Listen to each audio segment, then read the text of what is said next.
Hello guys. आज की इस वीडियो क्लास में मैं आप लोगों को कैश फ्लो स्टेटमेंट का एक इम्पॉर्टेंट सम कराने जा रहा हूँ, जिसको मैंने नाम दिया है लास्ट मिनट एग्जाम रिवीजन सम। ठीक है। आपकी स्क्रीन पर एक क्वेश्चन शो हो रहा है। उस क्वेश्चन में मैंने सारी इम्पॉर्टेंट और इम्पॉर्टेंट एडजस्टमेंट और इम्पॉर्टेंट पॉइंट्स को कवर अप किया है। जब आप ये पूरा वीडियो देख लेंगे और इस क्वेश्चन को समझ लेंगे, तब आपको रियलाइज हो जाएगा कि ये एक बहुत ही इम्पोर्टेंट क्वेश्चन है। और इसमें सारी इंपॉर्टेंट एडजस्टमेंट रिवीजन एक जगह करवा दिया गया है, सो दैट कि आपका बहुत सारा टाइम बचा लिया गया है। लेफ्ट हैंड साइड पर आपको कंपनी की बैलेंस शीट दी हुई है। राइट हैंड साइड पर आपको नोट्स टू अकाउंट्स दिए हुए हैं। आप इसका स्क्रीनशॉट खींच लीजिए वीडियो को स्टॉप करके। देन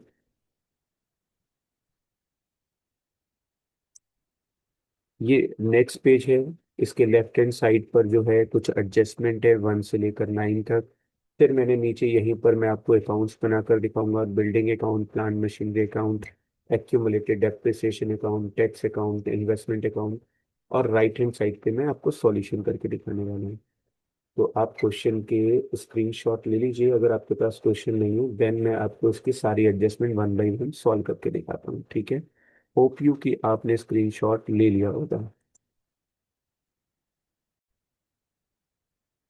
चलिए, अब हम ये क्वेश्चन करते हैं। अब आपको समझाने के लिए क्या किया है, इधर की तरफ बैलेंस शीट है और इधर की तरफ सॉल्यूशन है। अब मैं यहाँ पर आपको सॉल्यूशन करके दिखाने वाला हूँ। ठीक है। जो जो इसके इंपॉर्टेंट पॉइंट्स है वो 1 बाय 1 मैं आपको करके दिखाता रहूंगा। मैंने कैश फ्लो स्टेटमेंट का फॉर्मेट बना लिया है। Cash flow from operating activities, cash flow from investing activity, इसी के नीचे हमको cash flow from financing activity है। सारी इंपॉर्टेंट चीजें मैंने पहले से लिख कर रखी हैं, सो दैट कि मुझे इन चीज़ों में बहुत सारा टाइम ना लगे, क्योंकि क्वेश्चन काफ़ी बड़ा है और सारे पॉइंट्स रिवाइज कराने हैं और वीडियो भी ज़्यादा बड़ा ना हो, सो दैट कि आपका ज़्यादा टाइम भी कंज्यूम ना हो जाए। ठीक है। चलो तो शुरू करते हैं। देखो, यहाँ पे शेयर कैपिटल दिया हुआ है, इसके आगे नोट्स दिया हुआ है। जिस भी पॉइंट के ऊपर नोट्स होता है, आप जानते हो हम उसे नोट्स टू अकाउंट से पढ़ते हैं, तो मैं इन चीज़ों को छोड़ रहा हूँ। यहाँ पर दिया हुआ है बैंक ओवरड्राफ्ट। क्या दिया हुआ है हमको? Bank overdraft. सब लोग जानते हैं जो भी शॉर्ट टर्म बोरिंग्स होती है, या बैंक शॉर्ट टर्म लोन होता है, या बैंक ओवरड्राफ्ट होता है, ये सी कॉलम में आता है। 30,000 से 50,000 हो रहा है, यानी 20,000 से इंक्रीज हो रहा है, तो हम इसे सी कॉलम के किस में लिखेंगे? प्लस में। कितने रुपए से इंक्रीज हो रहा है? 20,000 रुपीज से, तो देखिए मैंने सी कॉलम के प्लस में लिख दिया।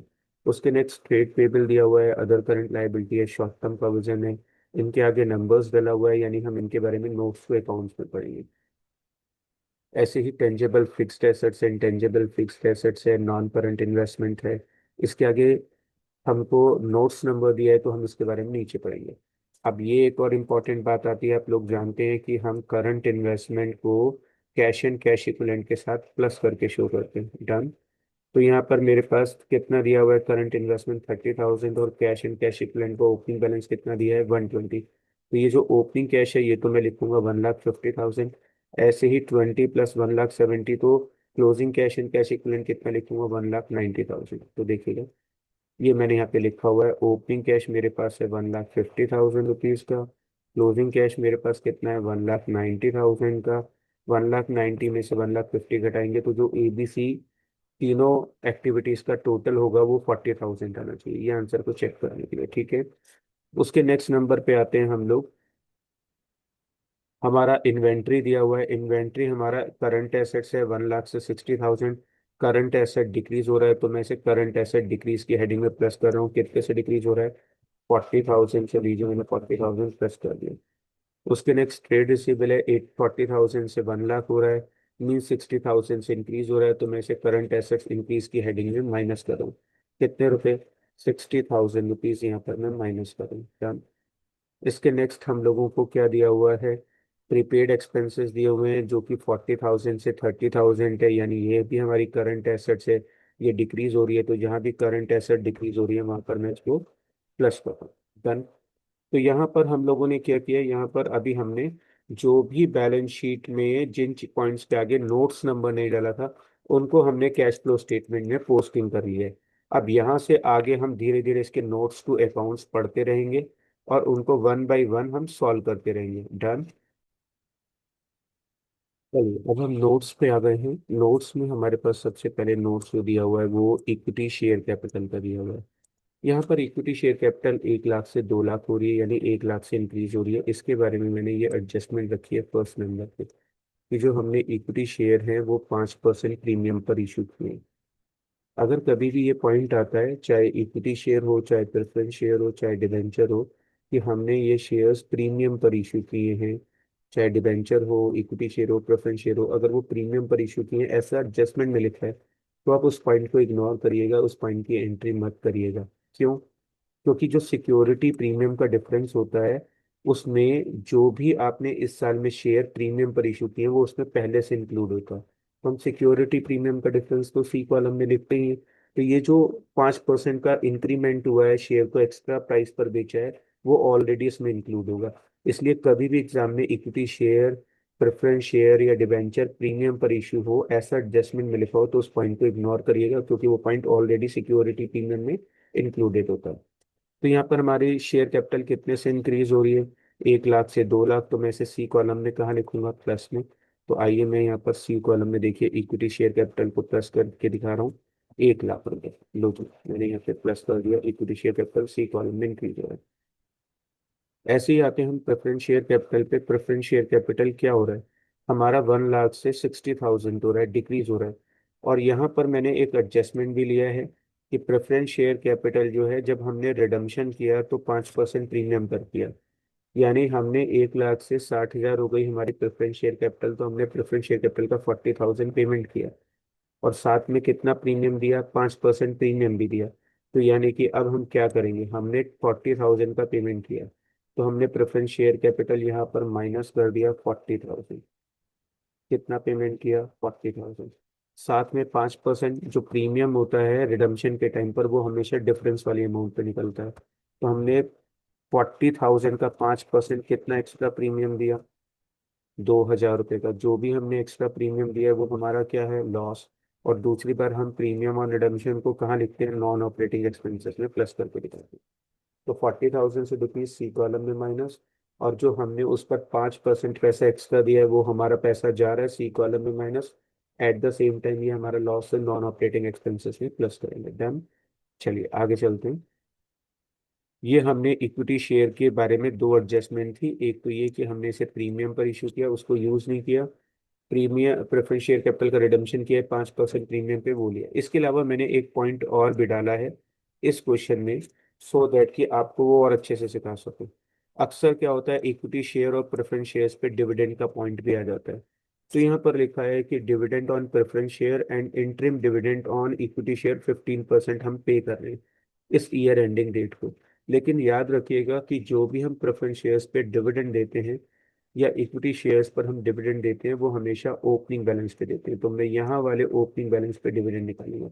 1 लाख का 15% अगर मैं इक्विटी वालों को डिविडेंड दूंगा, तो 1 लाख का 15% कितना होता है? 15,000 रुपीज। ये मैंने डिविडेंड पे किया है 15,000 रुपीज का। तो अब मैं क्या करूंगा, एक बार तो सब लोग जानते हैं कि इंटरिम डिविडेंड को हम यहाँ पे वर्किंग नोट में प्लस करते हैं, और दूसरा हमने ये डिविडेंड पे किया है, तो हम कहाँ करेंगे? सी कॉलम में माइनस करेंगे। कितने रुपए? 15,000 रुपीज। लीजिए ये मैंने यहाँ पे माइनस कर दिया। ठीक है। नेक्स्ट पॉइंट पे आते हैं। यहाँ पर लिखा हुआ है कि प्रेफरेंस शेयर्स पे भी हमने डिविडेंड दिया है। प्रेफरेंस शेयर्स के आगे लिखा हुआ है 10%, और जो भी हम डिविडेंड देंगे वो ऑलवेज ओपनिंग बैलेंस पे देंगे। तो 1 लाख रुपीज का 10% डिविडेंड कितना निकालेंगे? सर प्रेफरेंस डिविडेंड निकालेंगे 10,000 रुपीज। तो एक बार हम कहाँ लिखेंगे प्रेफरेंस डिविडेंड को? वर्किंग नोट में प्लस करेंगे हम लोग यहाँ पर। लीजिए ये प्लस कर दिया। दूसरी बार हम इसको सी कॉलम में माइनस करके दिखाएंगे जितना भी डिविडेंड हमने शेयर्स पे पे किया। तो यहाँ पर मैंने 10,000 रुपीज माइनस कर दिए। डन। अब हमने इक्विटी शेयर और प्रेफरेंस शेयर से रिलेटेड तीन एडजस्टमेंट थी, तीनों कर ली। तीनों पॉइंट आपके सामने हाईलाइटेड हैं। अब आगे आते हैं। हमको प्रॉफिट एंड लॉस दिया है। ये जो दिया हुआ है ब्रैकेट में, इसका मतलब इस साल में ये हमारा लॉस था। और यहाँ पर जो दिया हुआ है 80,000, या इसका मतलब ये हमारा प्रॉफिट है। अब हम हमेशा क्या करेंगे, क्लोजिंग बैलेंस में से माइनस करते हैं ओपनिंग बैलेंस। तो 80,000 में से माइनस करेंगे माइनस के 80,000, फिर से 80,000 में से माइनस करेंगे माइनस के 80,000। तो माइनस माइनस क्या हो जाएगा? प्लस। तो यहाँ पर जब हम वर्किंग नोट में नेट प्रॉफिट लिखेंगे तो कितने रुपए का लिखेंगे? 1,60,000 का। 80,000 माइनस माइनस के 80,000, तो वो कितना हो गया, प्लस का 1,60,000। हमेशा याद रखिएगा, क्लोजिंग बैलेंस में से ओपनिंग बैलेंस को माइनस कर दें।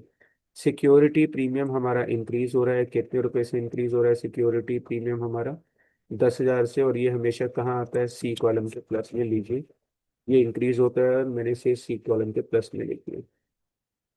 उसके नेक्स्ट जनरल रिजर्व दिया हुआ है। जनरल रिजर्व हमारा कितना हो गया, 30,000 से 50,000।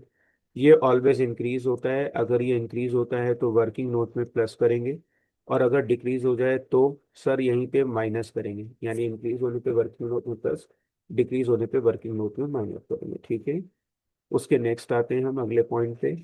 हमारे पास दिए हैं डिवेंचर्स, इसको लेकर बहुत इंपॉर्टेंट एडजस्टमेंट ली है आपको सिखाने के लिए, क्योंकि अक्सर डिवेंचर पे इंटरेस्ट का पॉइंट आता है। तो यहाँ पे डिवेंचर हमारे 1 लाख से कितने हो रहे हैं, 2 लाख। 1 लाख से 2 लाख, इसका मतलब हमारे डिवेंचर इंक्रीज हो रहे हैं, यानी कि हमने 1 लाख के डिवेंचर इशू किए। यहाँ पर देखो, अगर एक इंपॉर्टेंट बात जो है आपको सिखाने के लिए, कि डिवेंचर जो हमने 5% डिस्काउंट पर बेचे, यानी 1 लाख से 2 लाख, यानी 1 लाख के डिवेंचर हैं और हमने 5% और डिस्काउंट पर बेचे, तो 1 लाख पर 5%, 5,000 का डिस्काउंट होगा, तो पब्लिक से कितना पैसा मिलेगा, 95,000, ठीक है। तो यहाँ पर मैं डिवेंचर में सी कॉलम में कितने प्लस कर रहा हूँ, 95,000, देखिए। ये सबसे नीचे मैंने सी कॉलम में 95,000 प्लस कर दिए, और मुझे 5,000 रुपये का लॉस हो रहा है। ये 5,000 रुपये का लॉस देखो, सबसे ऊपर मैंने नॉन ऑपरेटिंग एक्सपेंस में प्लस कर दिया। तो जो डिस्काउंट का लॉस है वो मैंने यहाँ पे शो कर दिया, और जो डिवेंचर पे मेरा मैंने इशू किए थे 5% डिस्काउंट पे, वो डिस्काउंट घटाकर मैंने ये शो कर दिया, ठीक है। अब डिवेंचर के बारे में एक और इम्पॉर्टेंट पॉइंट है, कि डिवेंचर के आगे अगर कोई परसेंटेज लिखिए तो उसका मतलब इतने परसेंट इंटरेस्ट हमें खुद से देना है। आप जानते हैं, अगर हमें कभी भी डेट गिवन नहीं होती है डिवेंचर्स को लेकर, तो हमेशा इंटरेस्ट हम ओपनिंग बैलेंस पे निकालते हैं। तो 1 लाख का 10% इंटरेस्ट कितना निकलेगा, 10,000। एक बार नॉन ऑपरेटिंग एक्सपेंस में प्लस करेंगे, एक बार सी कॉलम में माइनस करेंगे। बट यहाँ पर मैंने क्या किया, आपको सिखाने के लिए डेट ली है, कि डिबेंचर जो हमने इशू किए थे वो 30 सितंबर में इशू किए थे। तो अब डिबेंचर पे जो इंटरेस्ट है वो डेट के अकॉर्डिंग कैलकुलेट होगा। इससे रिलेटेड मैंने एक पॉइंट और भी लिया हुआ है, कि डिबेंचर पे जो इंटरेस्ट है वो आउटस्टैंडिंग है। आउटस्टैंडिंग समझते हो गए आप लोग, कि डिबेंचर पे हमें अभी इतने रुपए का इंटरेस्ट पे करना है, यानी डिबेंचर पे हम जितना इंटरेस्ट कैलकुलेट करेंगे, जितना इंटरेस्ट निकलेगा उसमें से अभी 10,000 का इंटरेस्ट आउटस्टैंडिंग है, जो हमने पब्लिक को पे नहीं किया है। आओ जरा, आप अच्छे से एक बार देख लो, डिबेंचर का स्टार्टिंग बैलेंस है 1 लाख, और एंडिंग बैलेंस है 2 लाख, और हमने डिबेंचर कौन सी तारीख को इशू किए, 30 सितंबर को। चलो देखो, ये मैंने आपके लिए वर्किंग नोट बनाया हुआ है। डिबेंचर हमारे पास थे 10% वाले, ईयर स्टार्टिंग में 1 लाख के थे, ईयर एंड में कितने थे, 2 लाख थे। और हमने डिबेंचर्स जो है वो कब इशू किए हैं, नए डिबेंचर्स 30 सितंबर को। तो अब याद रखो, जब भी इस तरीके से डेट हो तो डेट के आगे एरो बना लो, जो भी पर्टिकुलर डेट हो। अब यहाँ पे हम 1 लाख पर स्टार्टिंग के 6 महीने का इंटरेस्ट निकालेंगे। अगर मैं 1 लाख पर 10% के हिसाब से 6 महीने का इंटरेस्ट निकालूं, तो 6 महीने का इंटरेस्ट निकलेगा 5,000 रुपीज। कितना निकलेगा, 5,000 रुपीज। ऐसे ही मैं क्या करूंगा, 2 लाख पे इंटरेस्ट निकालूंगा। अगर मैं 2 लाख पर इंटरेस्ट निकालूं 10% के हिसाब से, तो पूरे साल का 20,000, आधे साल का अक्टूबर से लेकर मार्च तक का, तो कितना इंटरेस्ट निकलेगा, 10,000 रुपये। तो पूरे साल का टोटल इंटरेस्ट कितना बैठेगा, यहाँ पे लिखेंगे हम, टोटल इंटरेस्ट जो हमारे पास बैठेगा पूरे साल का, टोटल इंटरेस्ट जो हमारे पास बैठेगा वो बैठेगा 15,000 रुपीज।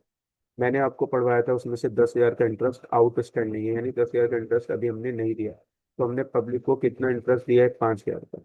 अब इसका ट्रीटमेंट कैसे शो करेंगे, टोटल इंटरेस्ट हमारा 15,000 रुपये का, और अभी हमने पब्लिक को कितना इंटरेस्ट नहीं दिया, 10,000, कितना दे दिया, 5,000।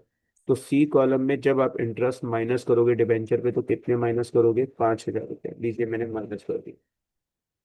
और यहाँ पे हम इंटरेस्ट का जब एक्सपेंस शो करेंगे तो कितना शो करेंगे, पूरा 15,000। ये सबसे इंपॉर्टेंट पॉइंट है।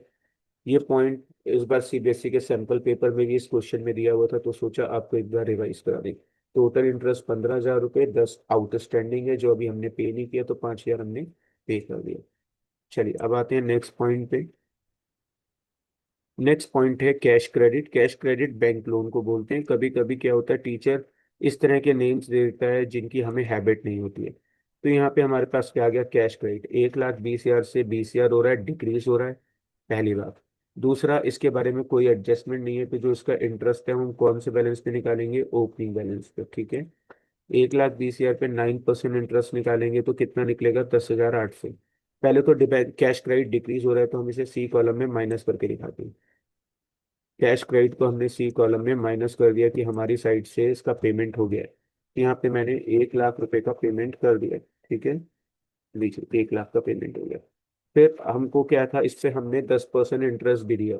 1,20,000 ओपनिंग बैलेंस था, उसका 10% इंटरेस्ट, सॉरी 9% इंटरेस्ट निकालेंगे तो कितना निकलेगा, 1,20,000 का 9% इंटरेस्ट निकालेंगे तो 10,800 निकलेगा।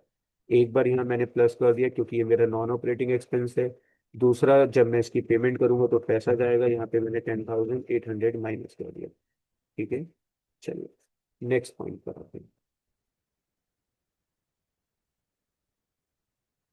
उसके नेक्स्ट नंबर पे आता है क्रेडिटर। क्रेडिटर आप जानते हो करंट लायबिलिटी है, कितने से डिक्रीज हो रही है, 1,20,000 से। ऐसे ही बिल्स पेबल भी हमारी करंट लायबिलिटी है, ये डिक्रीज हो रही है कितने रुपए से, 80,000 से।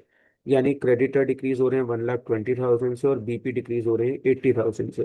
तो मैं इसे करंट लायबिलिटी डिक्रीज की हेडिंग में माइनस करके दिखाता हूँ। देखो, क्रेडिटर डिक्रीज हो रहे हैं 1,20,000 रुपये, यहाँ पर मैंने लिख दिया 1,20,000 रुपये से डिक्रीज हो रहे हैं। फिर उसके नेक्स्ट मेरे बिल्स पेबल डिक्रीज हो रहे हैं, यहाँ पर मैंने बिल्स पेबल जो डिक्रीज हो रहे हैं उसको शो कर दिया, माइनस कर दिया, ठीक है। आगे चलते हैं। उसके नेक्स्ट नंबर पे आता है प्रोविजन फॉर टैक्स। आप सब लोग जानते हैं अगर प्रोविजन फॉर टैक्स की एडजस्टमेंट नहीं है तो लास्ट ईयर वाला जो टैक्स होता है ये एक कॉलम में माइनस होता है। लास्ट ईयर वाला टैक्स कहाँ माइनस होता है, एक कॉलम में।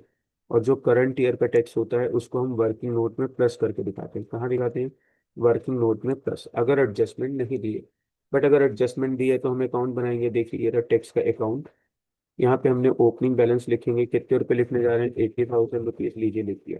क्लोजिंग बैलेंस कितना दिया हुआ है, 1,10,000। तो मैंने यहाँ पे 1,10,000 लिख दिया, ठीक है।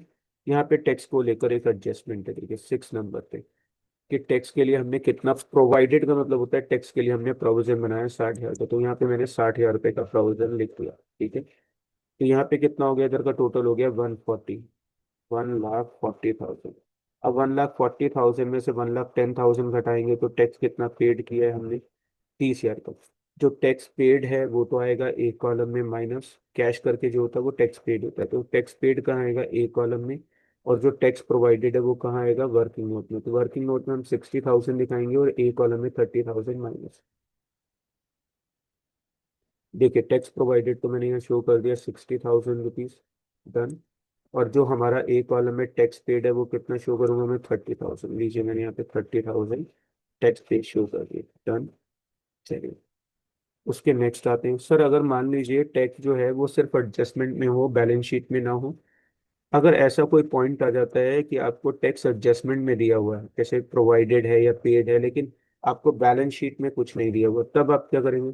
तो जो भी आपको एडजस्टमेंट में दिया हुआ है, चाहे वो टैक्स पेड हो या टैक्स प्रोवाइडेड हो, उसको एक बार वर्किंग नोट में प्लस करिए और एक बार एक कॉलम में माइनस कर दीजिए। और अगर सिर्फ बैलेंस शीट में हो, एडजस्टमेंट ना हो, तो बताया लास्ट ईयर वाला एक कॉलम में माइनस, करंट ईयर वाला वर्किंग नोट में प्लस। और अगर एडजस्टमेंट भी है तो अकाउंट बना दीजिए। प्रोविजन फॉर डाउटफुल डेट्स, ये बहुत आता है बोर्ड एग्जाम में, तो सोचा आपको ये भी बता दें। प्रोविजन फॉर डाउटफुल डेट्स हमेशा इंक्रीज होता है। अगर इंक्रीज होता है तो आप इसको कहाँ लिखेंगे, नॉन ऑपरेटिंग एक्सपेंस में प्लस।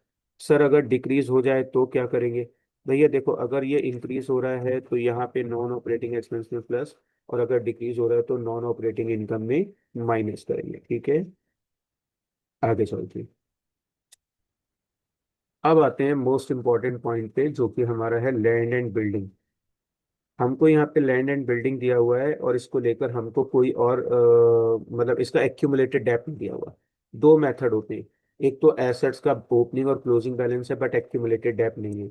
और यहाँ पर देखो आपको मैंने मशीन भी दिया हुआ है और उसके साथ उसका एक्यूमुलेटेड डेप्थ भी दिया हुआ है।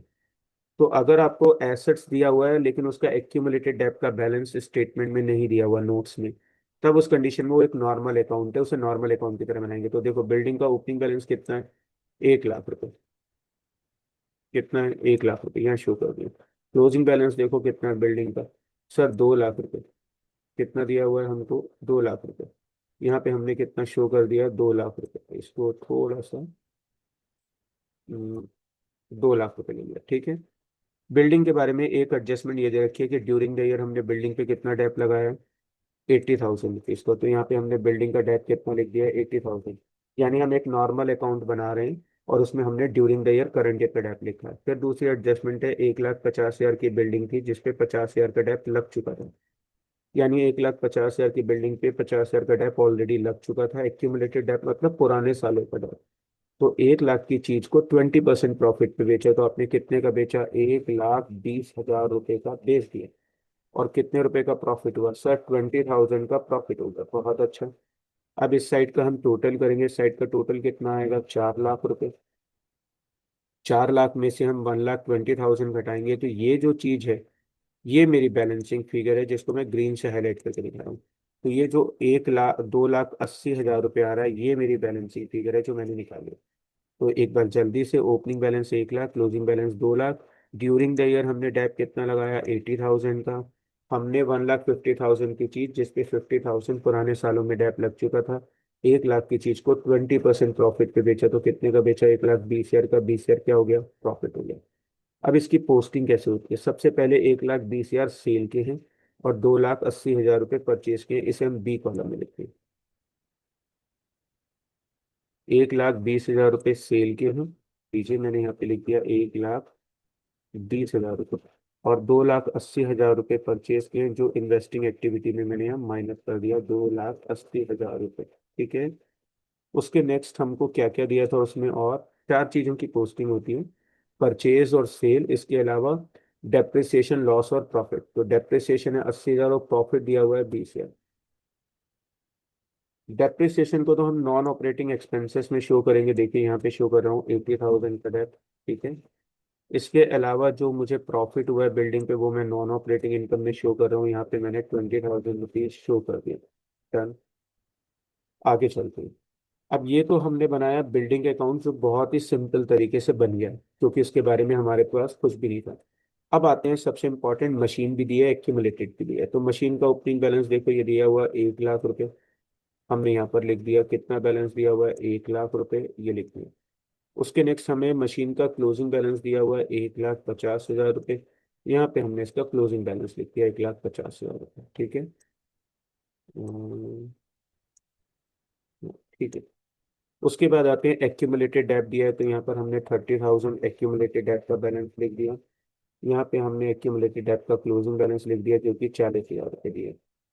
अब दोनों में डिफरेंस क्या होता है, देखो डिफरेंस सिर्फ इतना होता है कि अगर आपको सिंगल अकाउंट बनाना है तो यहाँ पे आप डेप्रिसिएशन करंट ईयर का लिखेंगे। और अगर आप साथ में एक्यूमुलेटेड डेप अकाउंट बना रहे हो, एक्यूमुलेटेड डेप अकाउंट बना रहे हो, तो यहाँ पर अकाउंट बनाते समय आप एक्यूमुलेटेड डेप लिखोगे और वही वाला एक्यूमुलेटेड डेप अकाउंट यहाँ पे पोस्ट होगा। बस ये बात ध्यान रखनी है।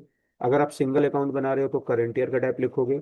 अगर आप प्लांट मशीन के साथ उसका एक्यूमुलेटेड डेप अकाउंट भी बना रहे हो तो अकाउंट बनाते समय अंदर आप एक्यूमुलेटेड डेप लिखोगे, तब करंट ईयर डेप नहीं आएगा। करंट ईयर डेप यहाँ पे आएगा बैलेंसिंग फिगर में। डन। अब इसके बारे में एडजस्टमेंट दिया है क्वेश्चन नंबर 5 में, देखो जरा पॉइंट नंबर 5 में, सॉरी। इसमें लिखा है 80,000 की बिल्डिंग थी, 80,000 की मशीन थी जिसपे 50,000 का डेप लग चुका था। तो उस पर एक्यूमुलेटेड डेप कितना लगा था, 50,000 रुपये का। 80 में से 50 गए, 30,000 की चीज को 50%, 30,000 का 50% होता है 15,000 रुपये का लॉस हो गया। तो इसका मतलब हमने इसे कितने में बेचा, सर हमने उसको 15,000 रुपये में बेच दिया। अब इस साइड का सम करेंगे तो इस साइड का टोटल आ रहा है 2,30,000 रुपये। अब 2,30,000 में से इसे घटाएंगे तो हमारी परचेज कितनी आ जाएगी, 1,30,000 रुपये। ये हमारी बैलेंसिंग फिगर है जो हमने परचेज निकाली है। तो सबसे पहले ओपनिंग क्लोजिंग, जो एसेट बेची है उसका एक्यूमुलेटेड डेप। हम लोगों ने 30,000 की चीज को आधे रेट पे बेचा, 15 की सेल, 15 का लॉस, इधर में से टोटल घटाएंगे तो टू साइड में परचेज आ जाएगी। ये वाला एक्यूमुलेटेड डेप हम यहाँ पे पोस्ट करते हैं 50,000 रुपये।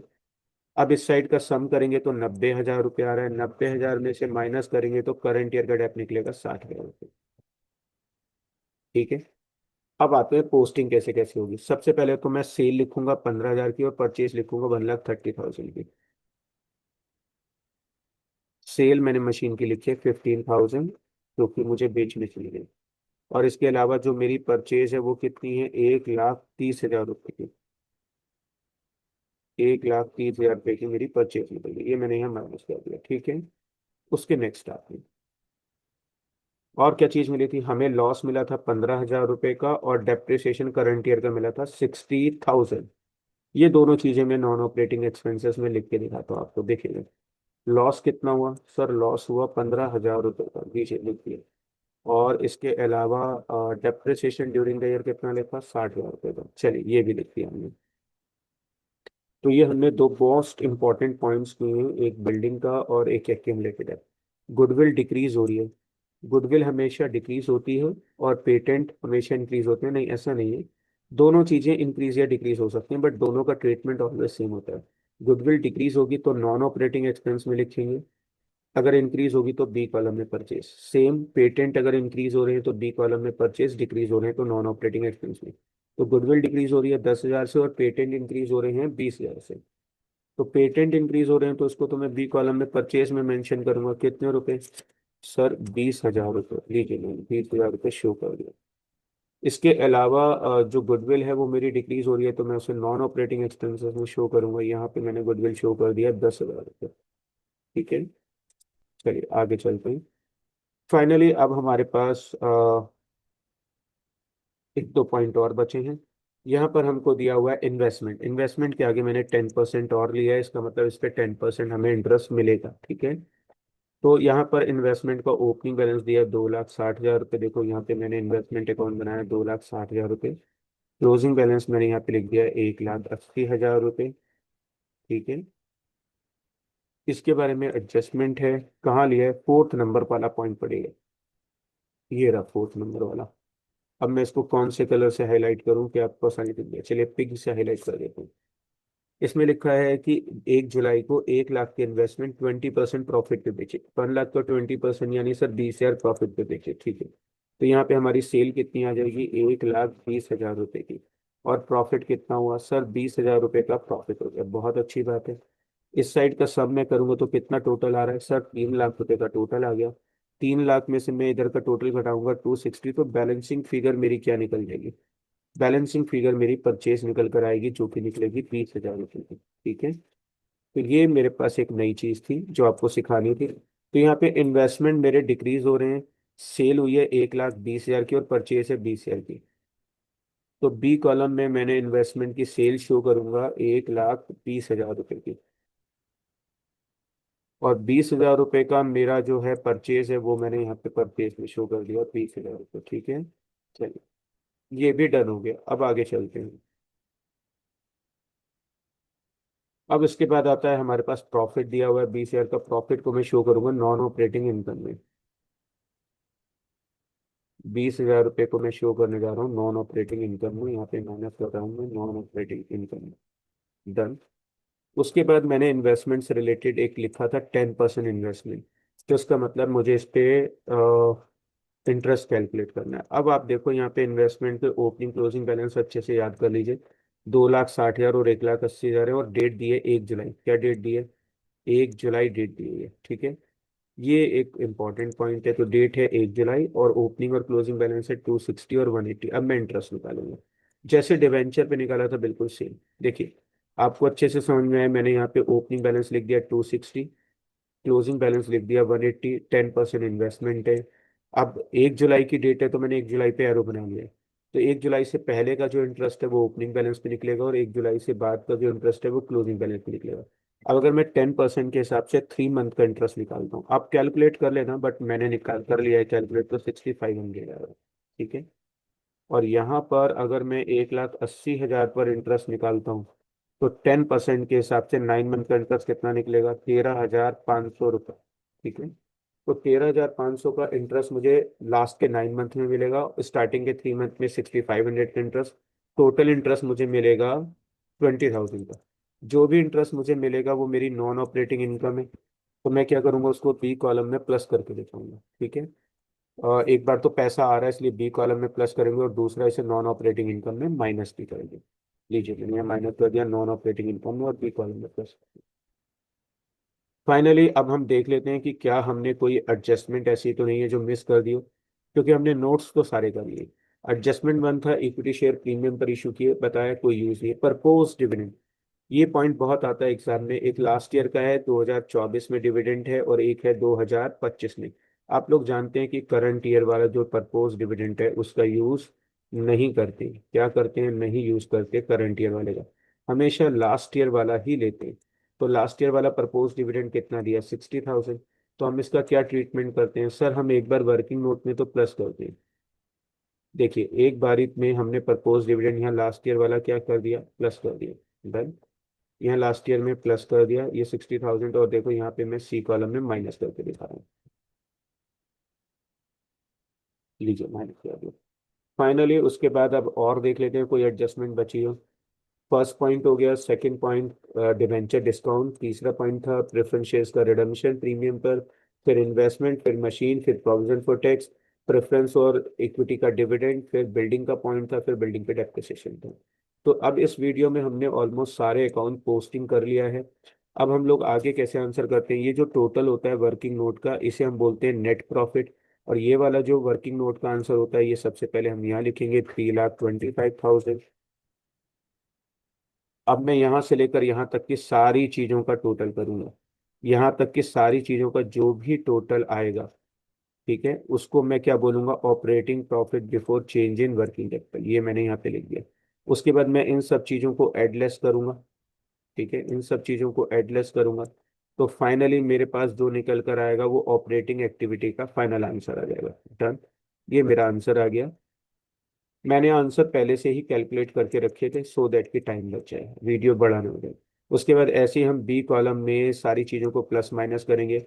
अब माइनस की चीज़ों का टोटल ज़्यादा है, तो फाइनली प्लस माइनस करेंगे, तो यहाँ पर माइनस में आ रहा है, तो इसका मतलब ये cash outflow from investing activity है। इसी तरीके से हम सी कॉलम की जो सारी चीज़ें हैं उनको प्लस माइनस करेंगे। ये सारी चीज़ें जो हैं हमारे पास, इनका हमने प्लस किया।